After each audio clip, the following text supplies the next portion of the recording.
अस्सलाम वालेकुम everyone, welcome back to my channel. उम्मीद करती हूँ कि आप सब बिल्कुल खैरियत से होंगे। आज का जो व्लॉग था मैंने सुबह सुबह से स्टार्ट किया था। ये असल में ईद के कुछ दिन बाद का व्लॉग है।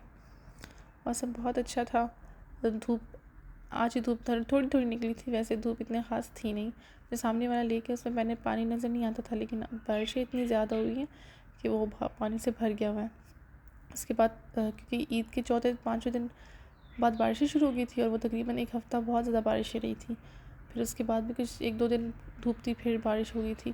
तो वो इतने दिन, क्योंकि पहले ईद के थे तब कपड़े नहीं धुले, फिर उसके बाद बारिशें शुरू हो गई थी तब भी कपड़े नहीं धुले, तो इतनी ज़्यादा लॉन्ड्री जमा हो गई थी। तो मैंने कहा सबसे पहले आज मौसम अच्छा है, बारिश नहीं है, तो सबसे पहले लॉन्ड्री कर लेती हूँ। क्योंकि बच्चों के कपड़े तो आपको पता है कि बहुत ज़्यादा जमा हो जाते हैं, बहुत ज़्यादा बच्चों के कपड़े जमा हो गए थे। तो फिर मैंने जल्दी जल्दी पहले बच्चों की सुबह से मैंने कहा चलो कपड़े धो लेती हूँ, तो वो जल्दी से सूख जाएंगे। मौसम अच्छा था, हवा चल रही थी, धूप वगैरह इतनी ख़ास नहीं थी, लेकिन हाँ हवा चल रही थी अच्छी सी। तो बस मैंने जल्दी जल्दी बच्चों की सारी लॉन्ड्री वगैरह की, वो सारी मैंने समेटी। क्योंकि लॉन्ड्री करना इतना मुश्किल काम नहीं है, क्योंकि करना तो बिल्कुल भी मुश्किल काम नहीं है, क्योंकि यहाँ ऑटोमेटिक मशीन है, लेकिन उनको समेटना मुझे बहुत बहुत ज़्यादा बोरिंग काम लगता है। ये बच्चों की ईद वगैरह के कपड़े भी ऐसे ही पड़े हुए थे, क्योंकि धुले नहीं थे, तो बस साथ साथ मैंने वो भी कर लिए, इन सबको बस जल्दी जल्दी समेट के। क्योंकि मुश्किल काम मुझे लगता है समेटना। लॉन्ड्री ये पड़ी होती तो बहुत मैस लगता है घर में, क्योंकि इसकी वजह से इसको समेटना तो पड़ता ही है। तो फिर मैं कभी कभी जल्दी समेट लेती, जैसे अंदर करती हूँ ना तो समेट लेती हूँ। बस उसके बाद मुझे आज घर भी ज़रा सा क्लीन करना था, ज़रा सोफ़े वोफ़े हटा के ज़रा सा क्लीन करना था घर, क्योंकि बारिशों की वजह से क्योंकि हम विंडो हमेशा खुली रखते थे, तो जब बारिश नहीं होती थी तो वो मिट्टी भी साथ में आती थी। जब बारिश नहीं थी शुरू शुरू में ईद के दिनों में विंडो वगैरह खोल के रखते थे, तो बहुत ज़्यादा मिट्टी आ जाती थी। तो फिर मैंने कहा चलो आज ज़रा सा नीचे से और ये सब अच्छे से डीप क्लीनिंग कर लेते हैं। बच्चे बहुत तंग करते हैं, वो आपको करने नहीं देते। यहाँ पे भी वो करने नहीं दे रहे थे। मेरा बेटा कहता है मैं आपकी हेल्प करूँ, तो मैंने कहा नहीं भैया मैं वीडियो बना रही हूँ, मेरी हेल्प ना करें।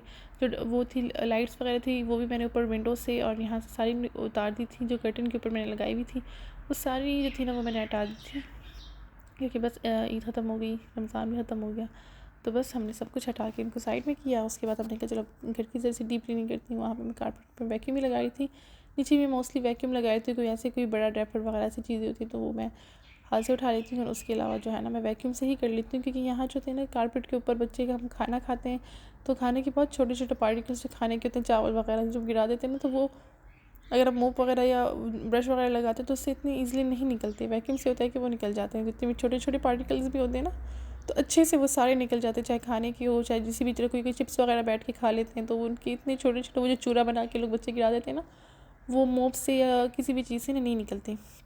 तो इस तरह से मैंने सारा घर अच्छे से पहले मैंने वैक्यूम किया। मैंने कहा अच्छे से साफ़ हो जाए। वैक्यूम तो वैसे मैं रोज़ करती हूँ।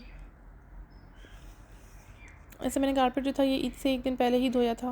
मैंने कहा चलो ईद पे साफ़ कारपेट बंदा बिछा लेता है। उसके बाद ये जो मेरी चेयर्स हैं ये भी बहुत ज़्यादा गंदी हुई हैं, इसमें बहुत ज़्यादा स्ट्रिंग्स वगैरह लगी हुई हैं।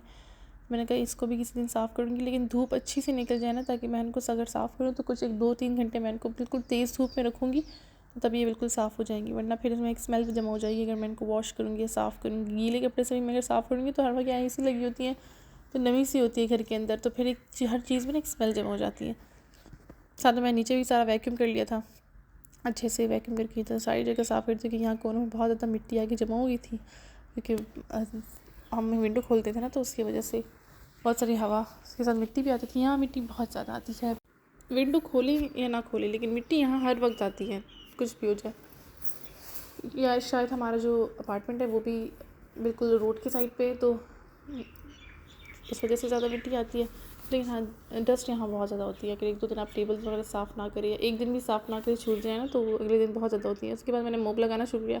अच्छा मोप में मैं ये करती हूँ, अगर आपने बहुत अच्छा बिल्कुल साफ़, कभी कभी ये वाला मोप ऐसा होता है कि आपकी लाइन छोड़ देता है टाइल्स के ऊपर, तो इसके लिए सबसे अच्छी ट्रिक ये है कि पहले इसको बिल्कुल गीला लगाना है। जैसे पानी में इसको डिप किया और इसको 1-2 बार सिर्फ वो स्पिन किया, और इसको बिल्कुल सुखाया नहीं, ये बिल्कुल गीला गीला, बहुत पानी पानी होना चाहिए। इसको अच्छे से टाइल के ऊपर मैं लगा लेती हूँ, और उसके बाद जो है ना मैं इसको अच्छे से ड्राई कर लेती हूँ। इतना ड्राई कि इसमें कोई पानी नहीं होना चाहिए, ये बिल्कुल ड्राई होना चाहिए। उसके ऊपर उस सारा पानी में अच्छे से बिल्कुल इस पर ड्राई जो ये मोप होता है इसको ड्राई करके मैं लगाती हूँ, तो बिल्कुल साफ़ हो जाता है। ऐसे साफ़ हो जाता है जैसे अभी अभी हमने जो सारे टाइल्स है वो धोए हुए हैं। वरना पहले मैं ऐसे ही मोप को लगा रही थी, तो थोड़ा सा गीला थोड़ा सा सूखा हुआ, तो वो बहुत अजीब लगता था और बहुत ज़्यादा लाइंस बन जाती थी।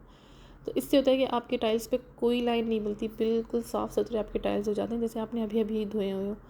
तो यह बहुत अच्छा टिप है।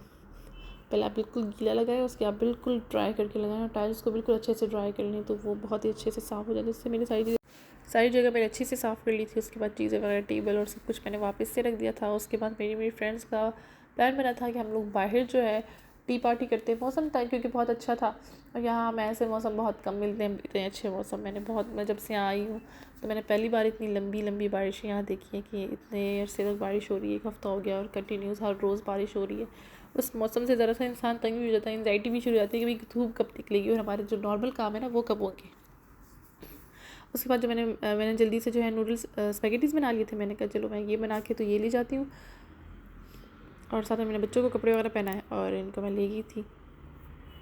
तो बस मौसम देखिए आज भी बहुत अच्छा है, हवा बहुत ठंडी थी, बहुत ज़्यादा अच्छा मौसम हो रहा था। और इसके बाद जो है ना 2-3 बाद अब यहाँ बहुत गर्मी है। उसके बाद हमने प्लान किया कि चलो एक दूसरी जो है इस तरह टी पार्टी करते हैं, बाहर बैठ के चाय वगैरह पीते हैं।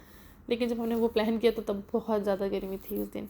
तो बस ये थे हमारी छोटी सी टी पार्टी। हम सब ने बैठ के मज़े से चाय और थोड़े से स्नैक्स वगैरह बना के सब लेके आए थे, कुछ चाय, कोई बिस्किट, कोई पकौड़े, समोसे, इस तरह से चीज़ें हमने बैठ के एंजॉय की। तो यहाँ पे ऐसे कंपनी होना भी बहुत बड़ी नेमत होती है, क्योंकि आपके पास यहाँ और कोई होता नहीं है।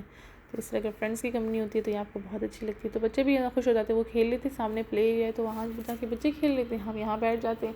अच्छे से हमारा बहुत अच्छा टाइम गुजर जाता है। उसके बाद मैं घर आ गई थी। घर आके मैंने बिरयानी बनानी थी आज। तो सबसे पहले मैंने यहाँ पे ऑयल लिया, ऑयल में मैंने प्याज डाली। प्याज जब ब्राउन हो गई थी तो फिर उसमें मैंने जो है खड़े मसाले, अपनी मर्ज़ी के जो भी खड़े मसाले आप डालना चाहते हैं वो डाल दें। अच्छा, खड़े मसाले तो मैंने नहीं डाले, मैंने आलू डाल दिए पहले। अच्छा, मैं प्याज के साथ ही आलू डाल लेती हूँ, क्योंकि जब तक ये प्याज थोड़े से और ब्राउन होंगे ना तब तक आलू भी थोड़े बहुत यहाँ पक जाएंगे, क्योंकि मुझे लगता है कि यहाँ जो आलू थे वो ज़रा सा टाइम लेते हैं।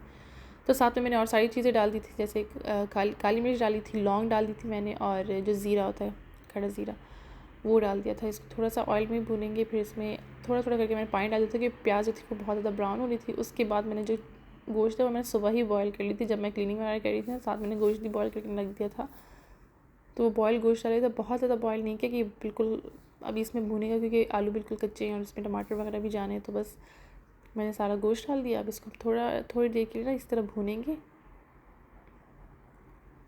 साथ में यहाँ पे जो है ना मैंने अदरक लहसुन का पेस्ट भी डाल दिया था, लेकिन वो शायद वीडियो में रिकॉर्ड नहीं हुआ। उसके बाद मैंने डाल दिए थे टमाटर को मैंने प्यूरी करके ही डाल दिया था। और ये टमाटर असल में ना बहुत लाल और नरम टमाटर नहीं थे। आजकल जो ये दिन थे ना, यहाँ टमाटर इतने ख़ास अच्छे वाले थे भी नहीं इन दिनों में, लेकिन जो थे वही मैंने डाल दिए थे, क्योंकि इनका कलर तो बिल्कुल नहीं था, बिल्कुल सफ़ेद टमाटर थे ये, इसलिए मैंने ग्राइंड करके डाल दिए थे, क्योंकि मुझे लगा शायद ये गलेंगे नहीं इसमें। मैं इसी तरह डालूँगी तो टाइम बहुत लगेगा और ये गलेंगे भी नहीं, क्योंकि बहुत अजीब से टमाटर थे।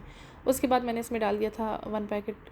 वैसे मैं पूरा डालती हूँ, लेकिन मैं थोड़ा सा पहले डालती हूँ, फिर जो बच जाता है वो आखिर में, जब मेरी बिरयानी का मसाला मुझे लगता है कि बिल्कुल अच्छे से बन गया है, तब मैं इसमें आखिर में पूरा जो पैकेट जो बचा होता है वो सारा डाल देती हूँ। अच्छा, मैंने इसमें थोड़ी सी कश्मीरी मिर्च भी डाली थी, क्योंकि मुझे कलर ज़रा सा, क्योंकि टमाटर इस तरह थे ना तो कलर ज़रा सा अजीब लग रहा था। उसके बाद मैंने इसको अच्छी तरीके से भुना था, और साथ साथ में जो थे यखनी का, जो वो यखनी थी ना, जो गोश्त का पानी था जिसमें बॉयल किया था, यखनी बनी हुई थी, तो वो साथ साथ में डाली थी। उससे इसका बहुत अच्छा रिच फ्लेवर आता है। अगर आप चिकन भी बॉयल करके डाल रहे हैं तो उसका भी आप यखनी डाल दिया करें।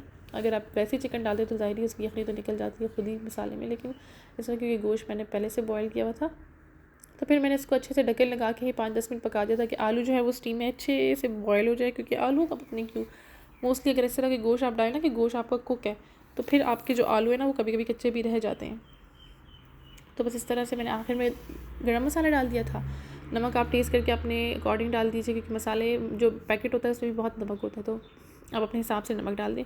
उसके बाद बस मैंने वो जो पैकेट का मसाला बचा हुआ था वो सारा इसमें ऐड कर लिया था, और बस मिक्स करके मैंने आग बंद कर दी थी। उसके बाद मैंने चावल बॉयल कर लिए थे, और चावल बॉयल करने के ना नीचे मैं थोड़ा सा पानी डालती हूँ, उससे ना चावल नीचे लगते नहीं है, बहुत अच्छे से दम हो जाते हैं। लेकिन जब वैसे ही चावल डालना तो वो जब दम का टाइम थोड़ा सा भी अगर आपसे गलती से या वैसे भी हो जाता है तो ना नीचे बहुत चावल लग जाते हैं। ऊपर ऐसे ही हम तय लगा लेंगे, नीचे चावल, ऊपर मसाला, फिर चावल, फिर मसाला, फिर चावल, फिर मसाला, जितने भी तय आपके बनते हैं थोड़े बहुत जैसे भी, उस तरह से मैंने इस तरह से तय बना लिए थे। तो ये बहुत मज़े की बिरयानी बनाई थी मैंने। आपने रेसिपी ट्राई की, इंशाल्लाह बहुत अच्छी बनेगी। और पता नहीं क्यों जो गोश्त की बिरयानी थी वो ज़्यादा अच्छी बनती है। तो आप ये मसाला ना अगर सुबह से मैंने बनाया होता तो जो गोश्त होता है ना वो अच्छे से, जो फ्लेवर्स होते हैं ना स्पाइसेस, वो उनमें बहुत अच्छे से चला जाता है। बहुत सारे लोग दूसरे तरीके से भी बनाते हैं, आप इस तरीके से ट्राई करिए, बहुत अच्छा मसाला बनता है। और ये अभी भी बहुत अच्छे बने हुए थे। तो बस अब ये मेरे सारे जो मैंने इसके ऊपर तय थे वो मैंने लगा लिए थे। ऊपर आप अपने अकॉर्डिंग कोई भी कलर डाल सकते हैं, मैंने भी कलर डाला था। धनिया पुदीना ये चीज़ें भी आप डाल सकते हैं, लेकिन इस वक्त मेरे पास जो धनिया तो मैं नहीं डालती, लेकिन पुदीना वगैरह मैं डालती हूँ, लेकिन इस वक्त मैंने नहीं डाला था क्योंकि मेरे पास था ही नहीं।